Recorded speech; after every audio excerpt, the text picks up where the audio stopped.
Have you ever seen someone's political argument completely fall apart under a few simple questions? That's exactly what's about to happen. James O'Brien calmly presses a Donald Trump supporter, and the conversation takes a surprising turn.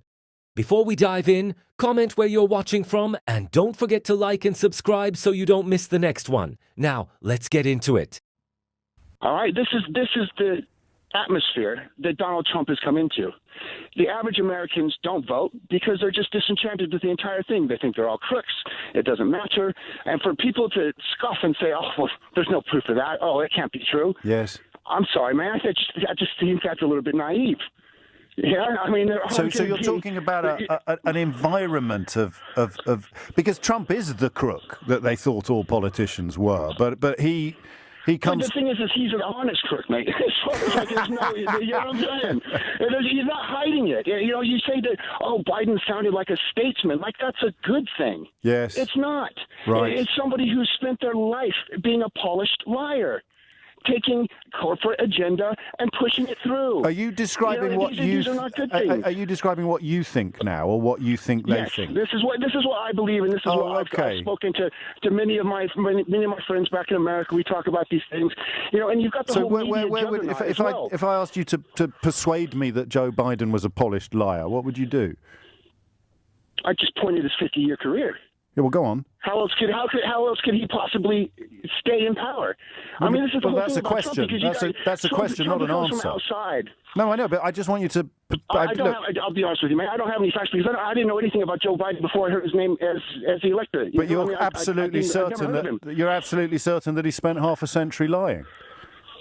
If he's a politician, he's been in the job for that long. I don't see how he could avoid it. But you just said you'd never heard of him before last year. I don't need to hear. He was vice president. This is what I think of average American. Shouting louder doesn't make any more sense because he was vice president for 8 years. Right. Again, I'd never heard of him. Yeah. I'd never heard of him. I mean, is it fair to suggest? Is it fair to suggest that you may not be the best qualified commentator on American politics? I'm just trying to give you a look into. And I am. You've given me a very interesting look, I'm Jim. the average person as well. You may be, but you've admitted you know absolutely nothing, but you're certain of your prejudices. I'm certain that this is the way that it's going to be looked at by the people like Trump's followers. No, that's why I said to you, are you telling me what you think, or are you telling me what you think they think? I'm telling you what I think. I'm telling you think that Joe Biden between my friends that I've spoken to about the subject. I understand that. I mean, I find it horrible what you're describing, but I don't think you're lying. I think you're being honest. So you can look at Donald Trump and see what you described as an honest crook, and there is all the evidence of his wrongdoing that goes back 50 years, and you know, we could make a list. We'd be here until Christmas. Yep, the man's got immense character flaws. Not character flaws, criminality. I do not think he's a good person. But then you've got Joe Biden over there, and you've got no evidence whatsoever of his malfeasance or misbehaviour, but you're absolutely convinced he's a wrong-un. So would you mind if I... Again, I would refer back to the Panorama program that I saw, which appalled me. Yes, but was he in it? A news crew can go over, pretend to be a lobbyist. But was Joe Biden in? Was Joe Biden in it?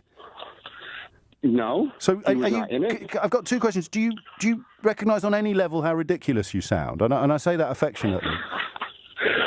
Okay. All right. Yeah. I suppose so. So now. And the second question is who did this to you? Where do you think this came from? Because you weren't born like this. At some point in the last 50 years, you've become a man who's absolutely convinced of things, despite having no evidence for it whatsoever. How do you think that happened? Because I have been pulled over, and I have had police in America rewrite the arrest report, and I have had basically lies told in court about me, and I have had trouble in America. And that's how you know that Joe Biden is not to be trusted. This is my personal experience with the establishment. Oh, being pulled over by police in America. That's right. Okay.